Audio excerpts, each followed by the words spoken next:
Hello, welcome to my channel, or welcome back to my channel. My name's Heather. I make videos about left politics, and they're mostly about the shameless weaponisation of anti-Semitism to purge the left from UK politics. And today is no exception. I'm making a video about Diane Abbott and what's happened to her. Diane Abbott is a Labour politician in the UK Parliament. She's been a Member of Parliament for decades. She represents Hackney in East London, just about a minute from where I live. Actually, I can walk into her constituency. She made history. She was the first ever Black woman MP, Member of Parliament, and she has now, as of Sunday, had the whip withdrawn, so she's no longer a member of the Parliamentary Labour Party because of a letter she wrote about racism to The Observer, which is a Sunday newspaper. And so the first thing I'm going to do is to send solidarity to Diane Abbott.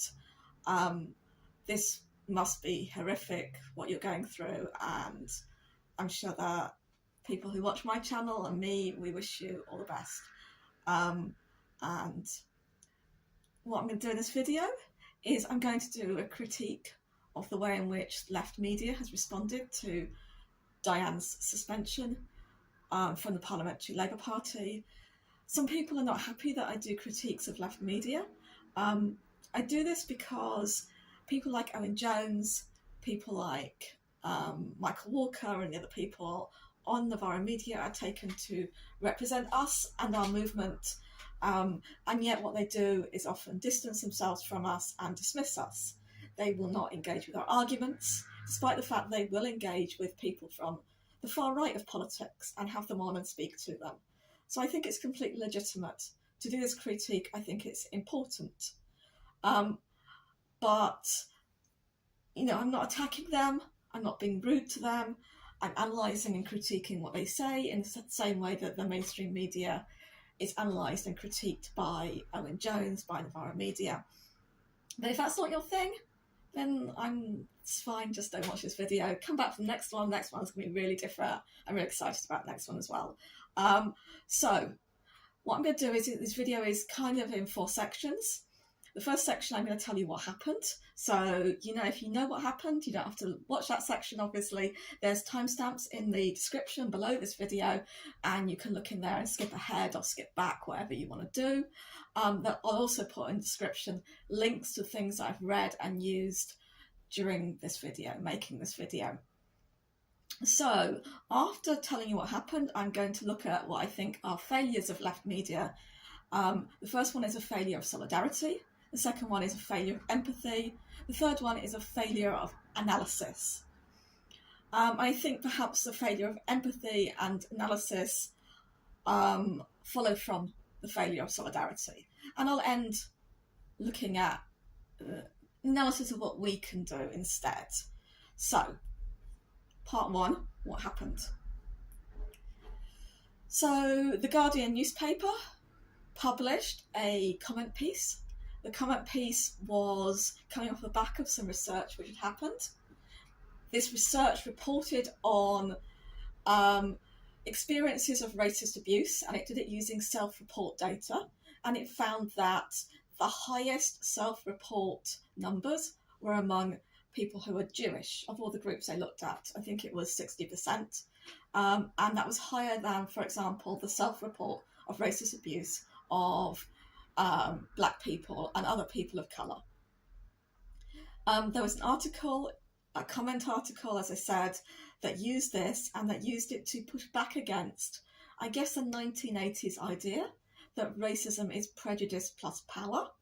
And so within that argument, white people cannot be victims of racism. Diane wrote a letter about that, saying, well, the letter was headed, Racism is Black and White. I'm going to read the letter in its entirety because it's quite short. Tomiwa Awolade claims that Irish, Jewish and traveller people all suffer from racism. They undoubtedly experience prejudice. This is similar to racism, and the two words are often used as if they are interchangeable. It is true that many types of white people with points of difference, such as redheads, can experience this prejudice, but they are not all their lives subject to racism. In pre-civil rights America, Irish people, Jewish people, and travellers were not required to sit at the back of the bus. In apartheid South Africa, these groups were allowed to vote. At the height of slavery, there were no white-seeming people manacled on the slave ships. So all hell broke loose following the publication of this letter on Sunday. Diane Abbott was accused of all sorts of things, primarily of anti-Semitism, but also of Holocaust denial. She very quickly issued an apology and a retraction through her social media. She withdraws the letter, she disassociates from it. She says it was her first draft, but that is no excuse, and offers a full apology. She says, to quote, Jews and Irish people and travellers have experienced racism. That's what happened in very short. And then we had the suspension of the Labour Party whip, meaning Diane Abbott, like her comrade Jeremy Corbyn, is no longer officially a Labour MP, and as a result probably won't be allowed to put herself forward as a Labour candidate at the next general election, despite being overwhelmingly reselected and supported in that by members of her local party. So, part two.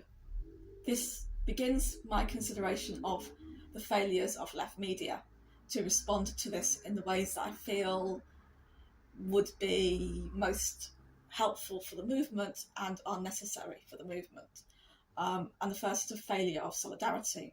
And I think that this is not something we've seen just here. We've seen this over a long period of time, a failure to express solidarity with people who are witch hunted and with others.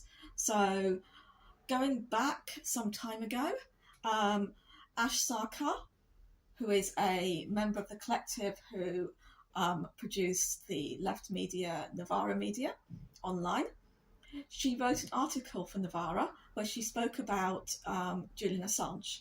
So this is from 4 years ago, and it's when he was facing rape allegations, rape charges in Sweden. And she distances herself from, to quote, those who consider any attempt to charge and prosecute Assange with any offence in any country an extension of his persecution by the American empire, which I guess is stereotypically the left position. I would say the left position is a bit different than that. But she would say it raises, she said, to quote, it raises pressing questions for the left as it considers the limits of solidarity. So this is what we've seen from left media, is that they don't see solidarity as something you give unconditionally to people who are on your side of the struggle, but as something which has limits. She actually advocates for extraditing Julian Assange to Sweden, so long as we are given guarantees in advance that this will not lead to his onward extradition to the US. I want to contrast that with Amber Ailey Frost, who is a journalist from the US who was part of a podcast there called Chapo Trap House. I know if you listen to my videos, you'll have heard me quoting from her before, but I think it's worth doing again. In speaking about the witch hunt against Corbyn quite a few years ago now, I think back in 2017 probably, maybe 2018, she said, you're taught to be constantly morally and politically insecure. So you have to get morally and politically confident, or they will bowl you over. You have to get your shit together. You have to figure out what you believe. You have to stand for it ruthlessly, unapologetically. I think that what happens to left media is they get bowled over. They are constantly morally and politically insecure. And I don't know fully why. She says, again, you have to get tougher. You have to not buckle. You have to stick with good people. And any attack you see on them, be like, fuck off. I know what you're doing and it doesn't fucking work on me. That person stands for what I stand for and you're a liar. That's exactly what I want to be saying to anyone who is attacking Diane Abbott. Fuck off. I know what you're doing and it doesn't fucking work on me. Now, this is often presented as an unnuanced position, and the Ash Sarkar's position as a nuanced position. I do not agree with this. What is nuanced is to understand the ways in which power works to undermine solidarity. And that is what Amber is doing. That is nuance. It's not nuanced to concede to the power that is attempting to undermine your solidarity, which is what Ash is doing, in my view. Okay, so case study 1 is Owen Jones. So I've just taken his initial on-the-day responses on Twitter to Diane Abbott's letter. His opening tweet, which he tweets as himself, not a retweet, is that letter from Diane Abbott is an absolute shocker, just completely astonished. I'll come back to the fact that nobody in left media seems to have any understanding of why Diane would write what she wrote, or at least they don't acknowledge any understanding of that when I talk about the failure of empathy. But for now, let's just stay on that. So his first response is absolute shocker. No solidarity. Then the next is a retweet. That was the post. Okay. Keep going. So the next is a retweet by Peston, who's a journalist, a centrist, soft right journalist, arguably. He says, we should accept Diane Abbott's apology. So this is interesting because Owen Jones did not present that as his own view. He was not able to say that himself, but he takes that from someone who's significantly to his right. Then there's a mix of stuff going on, so I'm going to summarise it rather than take you tweet by tweet. He does 6 retweets of Ash Sarkar. This covers the letter is wrong. Diane Abbott needs to show growth. But also questions the way in which Gypsy Roma traveller people are not being acknowledged in the response letter in the way that Jewish people are, and that this is part of a hierarchy of racism, and also pointing out inconsistencies in the way the Labour Party deal with issues of racism, anti-Semitism, drawing attention, for example, to Steve Reed, who's on the right of the party, who tweeted about a Tory donor who's Jewish, describing him as a puppet master. He also, interestingly, retweets John McTernan, who's on the right of the Labour Party, very, very antagonistic towards Corbyn and the whole movement behind Corbyn, in a similar way to Peston, saying we should accept Diane's apology. Owen Jones retweets him when he says that, retweets him when he writes an article in The Spectator saying that, and retweets someone else, Rivka Brown, who's on the left, praising John McTernan. So quite a big focus on McTernan there. He also retweets someone on the left who's really pointing out hypocrisy in relation to racism on the hostile environment, and says that there's something frankly gross about a bunch of white reactionaries who support deportations and increasing police powers, luxuriating themselves in the perverse pleasure of getting to call a black woman racist. He does some tweets of his own stuff. He tweets on Gypsy Roma traveller people. He tweets on Diane Abbott's record fighting racism. And he says that it's people who are angered by that record who are getting off on calling a black woman a racist. And he does a thread about how the omission of Gypsy Roma traveller people from the mainstream media coverage of this issue supports the idea from Martin Ford that there's a hierarchy of racism. Okay, so what do we get from that? As I said, we get an absence of solidarity. We get a focus on accepting Diane's apology. We get a focus on inconsistency. and racism in the way that people are responding to what happened. And we also get a looking to the right for validation for the views. So Owen Jones, in his book The Establishment, talks about the role of what he calls right-wing outriders. Now, these are think tanks, journalists, commentators, public figures, groups, etc., who promote views that are not mainstream. They're on the far right, often kind of libertarian ideas, sometimes authoritarian ideas, sometimes both, I guess. And they are outside of the mainstream debate, but they become part of the mainstream debate through the process of outriders putting them forward and kind of laundering them into the mainstream. And his argument is we need left-wing outriders. And we have left-wing outriders. But Owen Jones not only doesn't model being one, he doesn't promote and support people who are. If you want to support left-wing outriders, why not support Simon McGinn and the "it's a scam" hashtag?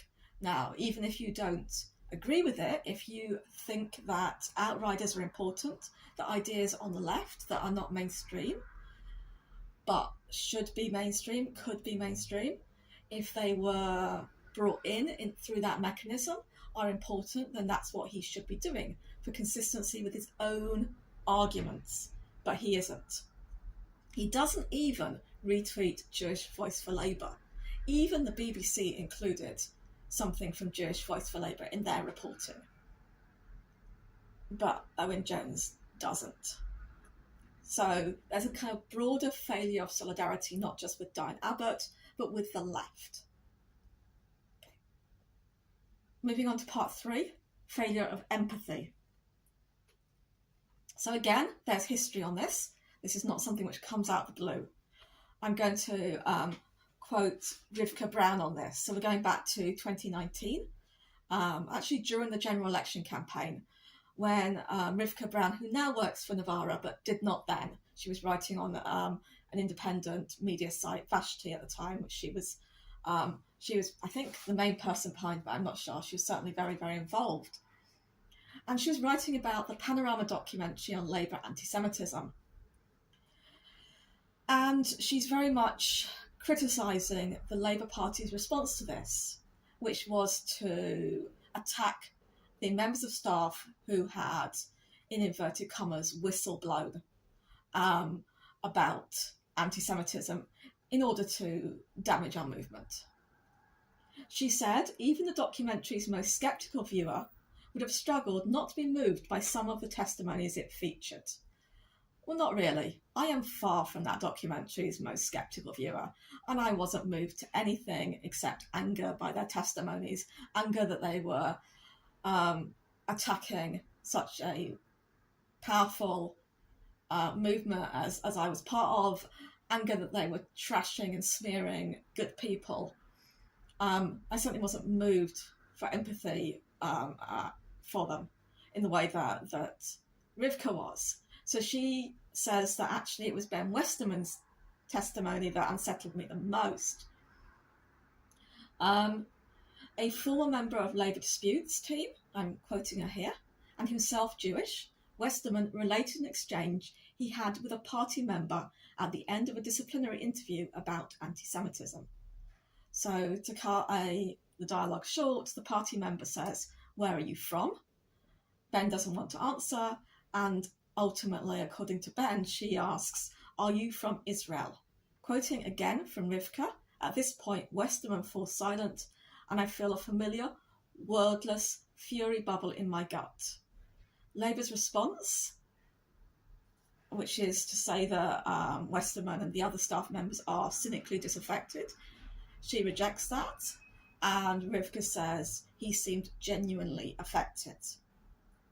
Now, maybe, I'm sure Rivka hadn't seen the evidence that he was lying at the time, right? But it doesn't matter. You didn't need to see evidence that he was lying. I think if you were part of that movement, I would have thought, I didn't understand why. This is what really, really I still struggle with, okay? I really don't understand why she didn't see the person he was speaking to and see how she was being smeared.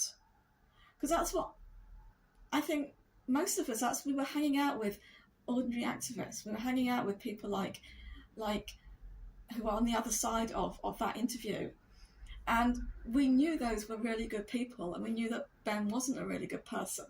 And we knew that he was smearing her, and we felt for her. And I don't understand why, it's not just Rivka, but why there's a failure of empathy on the part of the left. Have they not been to Labour Party meetings and been part of the grassroots? I mean, do they not even like us? Can they not even feel for us? I don't know. Anyway, this is why I still bear this as a kind of resentment, even 3.5 years later. And it kind of comes up again because the way I heard about this actually was through a tweet from Rivka. And she said, before I formulated any real thoughts on this is about Diane Abbott. She asked, why in God's name would you, as a left-wing Labour MP, voluntarily wade into a debate about the severity of anti-Semitism after the past 8 years? Fucking hell. And I didn't know what Diane had done, so I had a quick Google. I couldn't find the letter. I found reporting on the letter. So I responded, because I kind of had an idea why she might do this, why you'd want to be part of this debate, why you'd want a debate at all. So I said, I don't know what she said, but I can imagine lots of reasons. I said, reasons could be frustration at the dishonesty of debate on Labour anti-Semitism, loyalty to Jeremy and to the broader movement, and because it was used to stop a socialist prime minister and is still being used to purge the left and left-wing ideas. And I said that my question is really different than Rivka's. It's why in God's name would you, as a left-wing Labour MP, not want to debate about the weaponisation of anti-Semitism after the past 8 years? It's destroying everything you believe in and are fighting for. It's being used to witch hunt your comrades. And I think that in the grassroots, a lot of us struggle with the way in which John McDonnell has handled this, the way in which we see him as conceding ground on this. As, for example, recently he said when he was confronted by Labour Party anti-Semitism as, the darkest period in our history, according to Lisa Nandy, he said, well, on that issue, we addressed it. We held up our hands to address it too, including me, and I apologised. And we get frustrated that he's not taking it on. But I also understand that if you do take it on in any way at all, you will probably be out of Parliament. But Diane Abbott did, and I can see a lot of other reasons why Diane Abbott would. Once I'd read the letter and I saw the emphasis on anti-black racism, I really, really understood it. Like, Diane Abbott, she went to Cambridge University when, still a pretty racist institution, but back then, it must have been severely difficult. She comes out of there, she's part of the left, she's facing racism there, she's part of the black sections movement in the Labour Party to try and get representation. Again, huge attacks on the black sections movement, huge racism she was confronting. She joins Parliament as one of the first 4 black MPs, the first black woman MP ever, and she faces more abuse than every single other MP put together, according to research. I mean,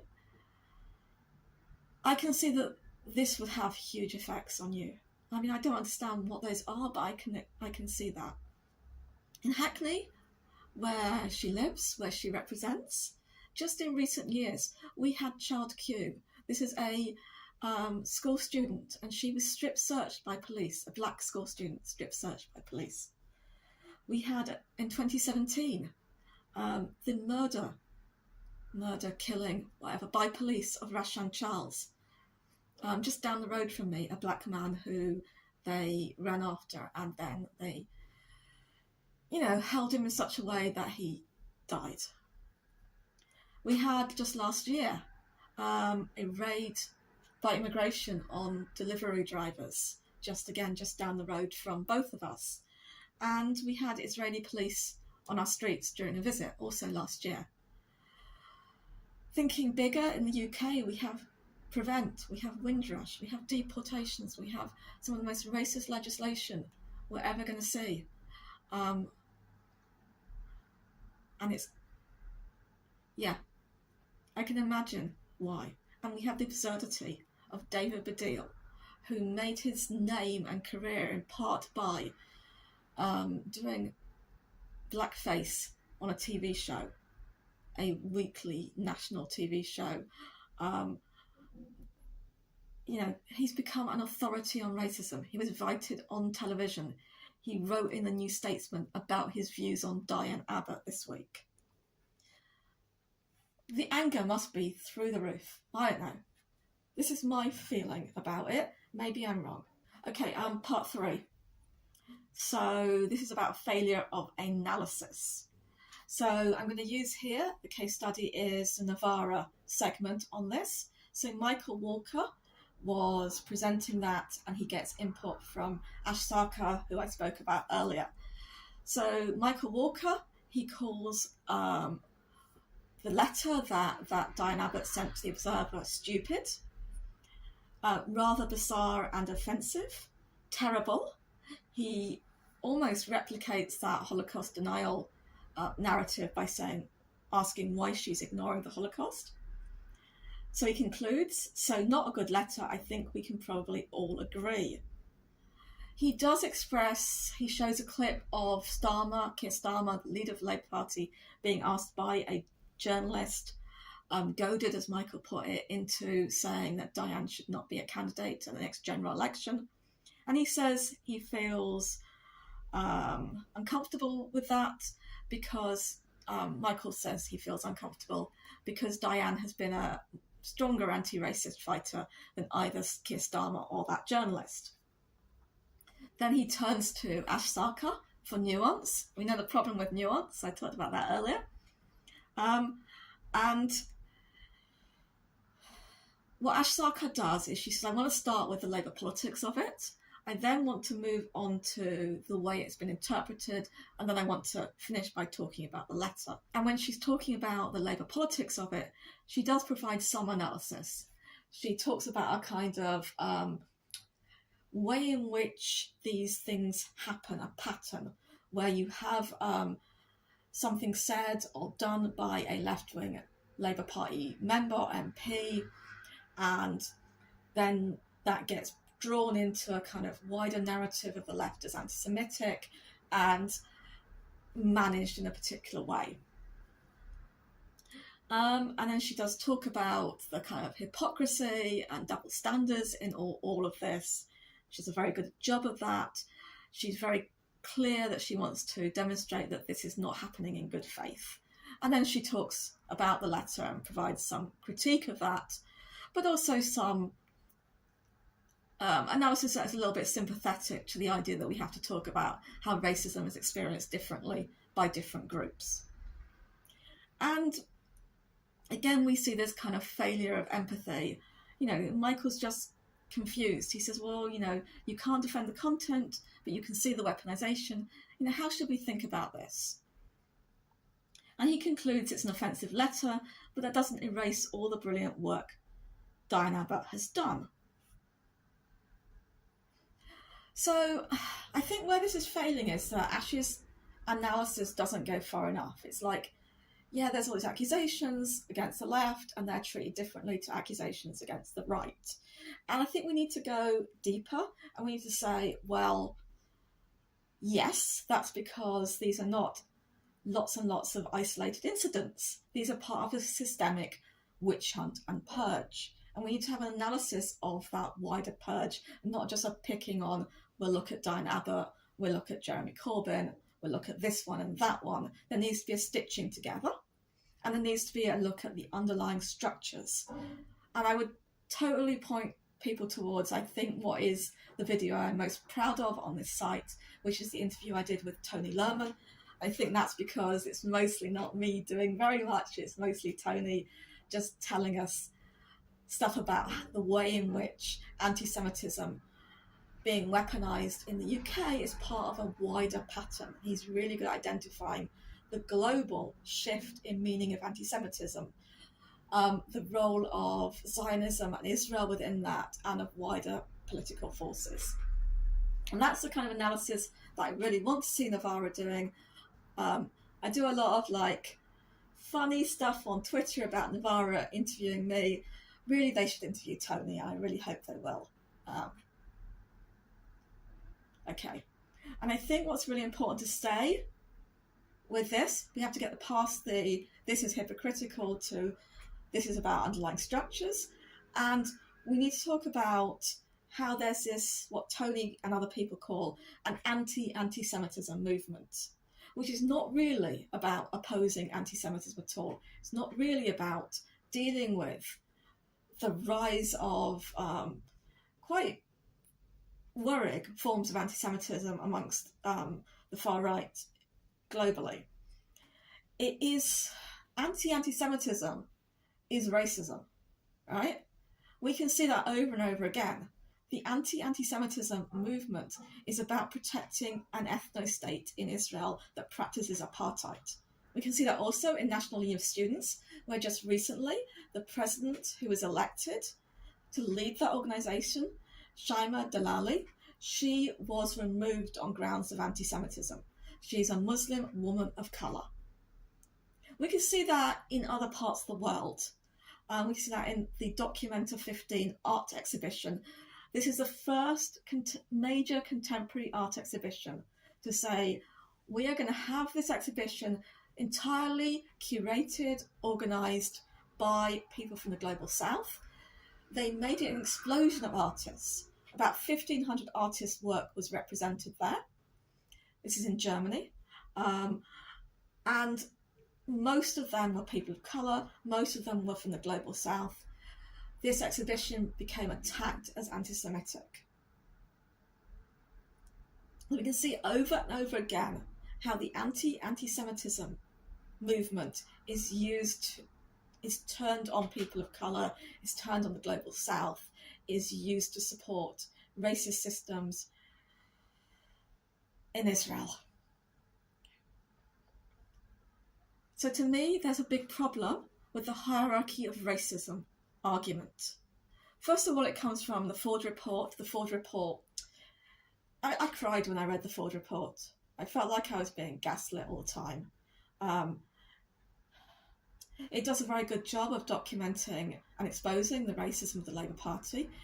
It validates a lot of the stuff that's been said about the way in which the right acted factionally against the left, but it also says things like, well, if the left had gone to the pub with people on the right more, maybe this wouldn't have happened.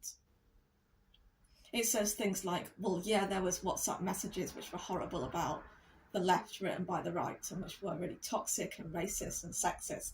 But, you know, maybe people on the left have WhatsApp groups. I don't know. I haven't seen any, but maybe they had them as well. So there's problems with uncritically looking at the Ford Report. But also there are problems with the idea that anti-Semitism is being taken seriously. And if only every other form of racism was treated like anti-Semitism is, it would be okay. No, anti-Semitism is not being taken seriously. The anti-Semitism stuff is just another form of racism. It's totally consistent with not giving a fuck about other forms of racism. It's a tool in order to do that, right? And we need to have that analysis. Okay, so some final words. What should we do? We should express solidarity with Diane, unconditional solidarity with Diane. We should amplify Diane's voice. We should amplify left voices, particularly voices of people of colour. We should analyse this as a witch hunt and a purge of the left. We should attempt to broaden the debate on racism and anti-Semitism. We should defend freedom of speech. In the conversation I had recently with Talal, so the previous video to this one, we talk about how in the Labour Party, freedom of speech only exists for the right. It does not exist for the left. We need to be able to speak about complicated things, be they NATO, be they racism, be they anything at all, right? We need to be able to talk about Palestine. We need to be able to talk about a lot of things. Causing offence is not the same as hate speech. That's important. And we need to realise we're in a struggle, and we need to pick a side. And we need to tell people who are acting in bad faith to fuck off. We can do it much more politely than that, but that has to be what we're doing. I'm going to end with a tweet that I saw that I thought was really was attempting to broaden the debate on this. It's from @MarginalScrib on Twitter. All bigotry is bad. Some have social and institutional sanction in a way others don't. This isn't a particularly hard point to grasp, and saying this isn't denial. Purposefully obfuscating this kind of thing is the issue. It just helps the privileged to see all this as equal. Okay, so that's the video. I want to say thank you to everyone who watches my videos, to everyone who's subscribed, to everyone who's commented, to everyone who's liked, to everyone who's shared the videos, either via social media or personally talked about them to other people. It's very difficult to start a YouTube channel from nothing, or pretty much nothing. I had a Twitter account, that was about it really, and it's my YouTube channel's grown recently, and partly that's because I've tried to be putting out content more regularly. I've committed to for a year doing 2 videos a month, which is kind of challenging, fitting it in around other things, but I think really helps the algorithm to grab it. But it's not just that, it's mostly people sharing and people liking. And someone came up to me in a cafe just down the road from where I live this week to say that he watches my videos and really likes them, and watches Complaints on a Podcast, which are the videos I do with Daniel and Claudia on Daniel's channel, Complaints on a Plate. And I was just really nice. It was lovely to know that these videos are useful to some people and I'm not just talking to myself. So thank you. Goodbye. See you next week maybe.